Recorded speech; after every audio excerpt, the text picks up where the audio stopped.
We zijn vorige week maandag begonnen, eigenlijk al voor de bouwvak. Dan starten we eigenlijk de maandags na de bouwvak en dan starten we eigenlijk met het stellen van de pontons. Nou, zodra dat allemaal gesteld is, dan kunnen we eigenlijk starten met het afzinken van het podium. Vervolgens dan kun je eigenlijk verder met het leggen van de platen, het opbouwen van de tentconstructies. Nou, je ziet hier achter ons al, nou, we zijn inmiddels al redelijk ver. Maar het is toch elke keer wel weer een hele voorbereiding en nou, een goede afstemming met elkaar, zeg maar. Komt u hier vaak? Ja, iedere dag even zien hoe de voortgang is. Hè. Het gaat hartstikke best. Het is een hele grote organisatie, er komt heel wat bekijken. En ieder jaar zie je weer veranderingen, zoals nu. De zijkant van het publiek voor de VIP's. En die komen er steeds meer en gelukkig ook maar, want het kost ook steeds meer, denk ik. Ja, het ziet er hartstikke goed uit. Zit u hier nu elke dag te kijken? Regelmatig, ja. Elke dag niet al, maar wel regelmatig. Ja. Ja.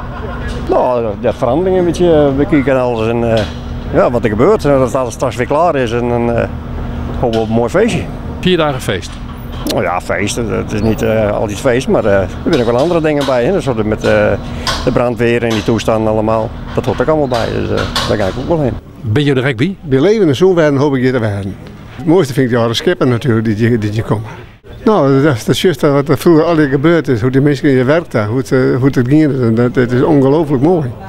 En als dan het juist is van de kleine dierp, of ik weet niet hoe ze noemen was, wat hij zich afspelen had vroeger rond tafereel, maar dat is, als die zware boten zijn, dan komt het een beetje boppen. Je bent aan driftig aan het poetsen. Weet je toch net mooi gedaan? Nou ja, dit is de Noorderling, dit is het Dokkumer scootje, dus uiteindelijk is dit het vlaggenskip van Dokkum, dus dat moet er inderdaad wel een beetje netjes bij leggen, ja. Ja. En je bent met jouw collega je de meer stond skiën hier. Heb je dat nodig? Ja, er is altijd dagelijks onderhoud nodig. Hè. Zo'n schip heeft wel te laaien, leidt het hele jaar buiten en je zeilen ermet en dan is ja, 1 keer in het jaar en moet je dat bijhouden. Dat klopt, ja. En dan speciaal voor de actualiteitsdagen? Nou, niet speciaal natuurlijk, maar het is natuurlijk wel mooi. We wilden wel op zijn mooiste even bijleggen, want het is een plaatsje voor Dokkum. Voor Dokkum en alles wat er buiten komt, alles komt hier naartoe, dus dan willen we er een beetje netjes bijleggen. Nou ja, we gaan even hier bij het podium kijken en even een biertje erbij. Wordt mooi. En nog een voorkeur voor een artiest? Ja, André Hazes, zeker. Volgens mij gaat alles helemaal prima en liggen we best wel goed op schema. Maar je loopt natuurlijk altijd tegen dingen aan. Met name, ja, we staan hier nu op de markt. Is weer helemaal anders dan vorig jaar. Pakken we natuurlijk ook weer een beetje groter uit. Dus ja, daar moeten we vanaf voorzien.